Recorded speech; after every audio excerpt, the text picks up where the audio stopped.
Hallelujah, जय मसीह की, praise the Lord, a very good morning. आइए, एक और नई सुबह खुदा ने हमें दी है।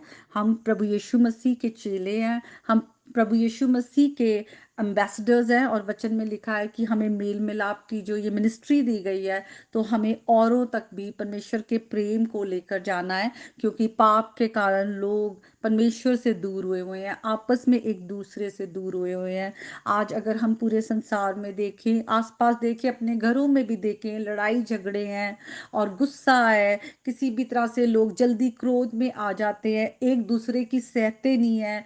प्रेम बिल्कुल खत्म हो चुका है, रिश्तों में खत्म हो चुका है, लोग आपस में मिलते नहीं हैं, सब अपनी अपनी लाइफ में एंगेज्ड हैं।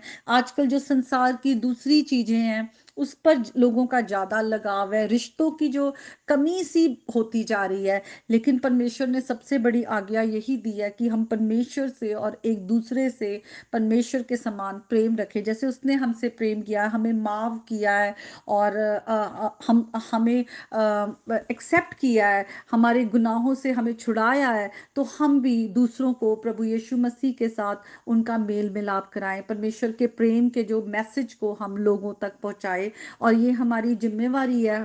हम सबके पास मिनिस्ट्री है। जरूरी नहीं है कि वो पास्टर्स हो कि हाँ पास्टर्स ने ही जो खुदा का वचन जो है सुनाना है। हर एक विश्वासी जो आज प्रभु यीशु मसीह में विश्वास किया है कि प्रभु यीशु मसीह ने हमारे गुनाहों के लिए अपनी जान दी और हमें पाप से छुड़ाया और पिता के साथ हमारा मेल मिलाप कराया है, इटर्नल लाइफ दिया, अपना होली स्पिरिट दिया है, वो खुदा के बच्चे हैं। विश्वास के द्वारा उन्होंने नया जन्म पाया है और उनके पास ये मिनिस्ट्री है। इसलिए हम सबको खुदा का वचन जो है शेयर करना है। आज संसार को जरूरत है। आज इतना गुस्सा, इतना क्रोध, लड़ाई झगड़े, हत्या, हर एक इंसान तक खुदा का वचन पहुंचना बहुत जरूरी है कि परमेश्वर ने हमें किस मकसद के लिए बनाया है। परमेश्वर हमारा अपने साथ वो रिश्ता चाहता है और परमेश्वर चाहता है कि हम एक दूसरे के साथ उस प्रेम और शांति के रिश्ते में रहे। तो आइए, आज जो वचन मैं आपके साथ शेयर करना चाहती हूँ वो रोमियो उसके 12th चैप्टर से है। 9 to 21 वर्स देखें, वहां पे लिखा हुआ है marks of the true Christian, एक सच्चे मसीही की जो पहचान है उसका। हम वहां पर देखेंगे 9 to 21 वर्सेस में। और मैं बीच बीच में से पढ़ना चाहूंगी। यहाँ पर किस तरह से लिखा है कि जो हमारा प्रेम है वो निष्कपट हो, उसमें किसी भी तरह का छल ना हो, कोई उसमें अपना कोई हम अपना कोई सेल्फिश रीजन के लिए ना दूसरों को प्रेम दिखाएं। और हम बुराई से घृणा करें, जितना हो हम पाप से दूर रहें। पाप जो है वो धीरे धीरे बढ़ता है और वो हमें परमेश्वर से दूर करता है। इसलिए हम हर वो बुराई से दूर रखे रहें जो हमें हमारे सच्चे, हमारे इतने प्रेम करने वाले खुदा से दूर रखता है। हम भलाई में लगे रहे, जितना हो हम कोशिश करें कि हम दूसरों का किस तरह से किसी की मदद कर सकते हैं। जिस तरह भी जो भी खुदा ने हमारे हाथ में तोड़ा दिया है, हो सकता है अगर हमें खुदा ने प्रार्थना करने का तोड़ा दिया तो हम उसको यूज करें। खुदा ने जो भी गिफ्टिंग हमें दी है तो हम लोगों के लिए प्रार्थना करें। अगर लोगों ने प्रभु ने हमें फाइनेंशियली ब्लेस किया है तो अगर हम देखते हैं लोग ज़रूरतमंद जो हैं जिनकी हम किसी की हेल्प कर सकते हैं, कोई बच्चा अगर पढ़ नहीं पा रहा है उसकी हम पढ़ाई में उसकी हेल्प कर सकते हैं, किसी भी तरह से हम लोगों की मदद करें। भाईचारे के प्रेम से एक दूसरे पर दया रखो।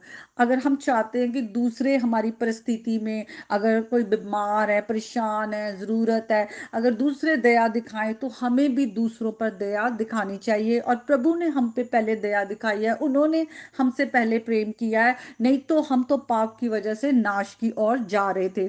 परस्पर आदर करने में एक दूसरे से बढ़ चलो। कई बार जो लोग अच्छे किसी पावर में होते हैं, पोजीशंस पर होते हैं, उन्हें रहता है कि ओ हम तो कुछ हैं इसलिए दूसरे हमारा आदर करें। लेकिन नहीं, वचन कह रहा है कि एक दूसरे से तुम बढ़ चढ़ कर दूसरों का आदर करो। तो हमें हर किसी को रिस्पेक्ट जो है, क्योंकि सब प्रभु की इमेज में बनाए गए हैं, हमें दूसरों को वो आदर दिखाना चाहिए, दूसरों को वो उनको अपने से ज्यादा बढ़कर उनको वैल्यू करना चाहिए। और प्रतन करने में आलसी ना हो, आत्मिक उन्माद में भरे रहो, प्रभु की सेवा करते रहो। वचन में बहुत बार अगर हम नीति वचन भी देखें वहां पर आलस के बारे में लिखा है, किस तरह से आलसी इंसान है, वो कुछ करना नहीं चाहता और वो एक एक तरह से पॉवर्टी की ओर जो है वो बढ़ता जाता है।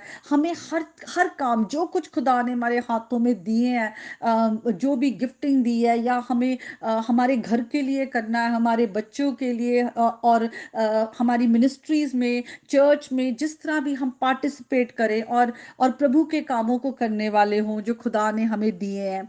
और हमेशा हम प्रार्थना में, जरूरी नहीं होता, कुछ लोग कहते हैं कि प्रार्थना करने का समय नहीं मिलता। जरूरी नहीं है कि हम बैठ के एक जगह ही प्रार्थना जब करते हैं तो करते हैं। हम चलते फिरते परमेश्वर से बात कर सकते हैं, प्रार्थना कर सकते हैं, अपने कामों को करते हुए जो है हम प्रार्थना करते रहे। पवित्र लोगों को जो कुछ अवश्य हो उसमें सहायता करो। हमें प्रभु के कामों के लिए, खुदा का वचन, जो लोग यहाँ दूर दूर जाते हैं खुदा के वचन को शेयर करते हैं, उनकी ज़रूरतों में उनकी हेल्प करनी चाहिए। जिस तरह से भी प्रभु ने आपको जो रिसोर्सेस दिए हैं, आप अपने रिसोर्सेस को यूज़ कर सकते हैं। फिर आगे लिखा है, अपने सताने वाले को आशीष दो और श्राप ना दो। अगर आपके साथ कोई बुरा भी कर रहा है, प्लीज़, जिसके पास जो होता है वो वही देता है। अगर आज आप प्रभु से प्रेम से भरे हुए हैं तो आप दूसरों पर भी वही प्रेम उंडेलें। आप ये ना देखिए दूसरा आपको प्रेम कर रहा है या नहीं कर रहा, दूसरा आपसे नफरत करता है, आपको तंग कर रहा है, उनके पास वही है, वो खाली है, उनको उस प्रेम की जरूरत है। आप सोचिए कि आपके पास अगर आज प्रभु का प्रेम है, आप उस प्रेम को लोगों के साथ शेयर करें। और लिखा हुआ है, एक सा मन रखो, अभिमानी ना हो। घमंडियों से परमेश्वर नफरत करते हैं, बहुत बार हम वचन में पढ़ते हैं। तो हमें हमेशा अपने आप को दीन रखना है, और किसी से भी अपने आप को बढ़ चढ़कर नहीं समझना, और बुराई के बदले किसी से भी हम बुराई ना करें, और सबके साथ मेल मिलाप के साथ रहें। यीशु मसीह ने हमारा पिता के साथ मेल मिलाप कराया, उस शांति में हमें लेकर आए हैं। हम भी हमेशा शांति रखने वाले और दूसरों का मेल मिलाप करने वाले होने पाए। और लिखा हुआ है, कभी भी क्रोध को अवसर ना दो, गुस्से में ना आओ, और बदला ना लो किसी से। परंतु यदि तेरा बैरी भूखा हो तो उसे खाना खिला, प्यासा हो तो उसे पानी पिला। तो हमें ज्यादा से ज्यादा आगे होकर जो हम अच्छा कर सकते हैं, प्रभु का प्रेम दिखा सकते हैं, हम औरों के साथ दिखाएं, अपने आसपास के लोगों के साथ दिखाएं।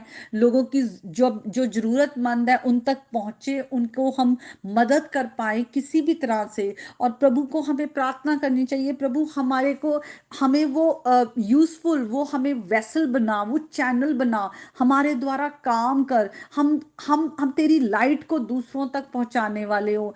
ये संसार अंधकार से भरा हुआ है, लोगों को समझ नहीं आ रही कि वो क्या करे, लोगों के पास कोई आशा नहीं है। लेकिन आज हमें प्रभु यीशु मसीह में आशा है कि हम हमेशा के जीवन के लिए प्रभु ने हमें बनाया है, और हम वो प्रभु यीशु मसीह क्योंकि मरकर जी उठे हैं, हम भी एक दिन मरकर जी उठेंगे और हमेशा हमेशा के लिए वो इटर्नल लाइफ पाएंगे, जिसका प्रॉमिस खुदा ने उनके साथ किया जो उस पर विश्वास करते, जिन्होंने उसे रिसीव किया है। और आज हम वही जो आशा है वो लोगों तक लेके जाएं। ये संसार टेम्पररी है, ये हमारी लाइफ जो है टेम्पररी है, लेकिन हमेशा का जो जीवन है वो खुदा हमें देता है प्रभु यीशु मसीह में विश्वास के द्वारा। जिसने प्रभु यीशु मसीह को पर विश्वास करके यीशु मसीह को ग्रहण किया, उसने पिता को पाया है। और जिसने यीशु मसीह को आज रिजेक्ट कर दिया है, उसको पिता ने भी रिजेक्ट कर दिया है, क्योंकि अनंत जीवन सिर्फ प्रभु यीशु मसीह के नाम के द्वारा है। क्योंकि वही है जिन्होंने हमारे को हमारे पाप से छुड़ाकर हमें जीवन दिया है। क्योंकि पाप की मजदूरी मृत्यु, हम सब मृत्यु की ओर बढ़ रहे थे, पर यीशु मसीह में वो जीवन है जो हमें मिलता है। तो आज आप प्रभु यीशु मसीह को रिजेक्ट ना करें, रिसीव करें, वचन को पढ़ें, और प्रभु की धार्मिकता के पीछे पीछे चलें, उनको फॉलो करें, और हर दिन प्रभु यीशु मसीह जैसे बनते जाएं, और लोगों के बीच प्रभु के प्रेम को फैलाएं। तो आज के वचन के द्वारा प्रभु आप सबको बहुत आशीष दे, प्रभु यीशु मसीह के नाम में, आमीन। May God bless you all.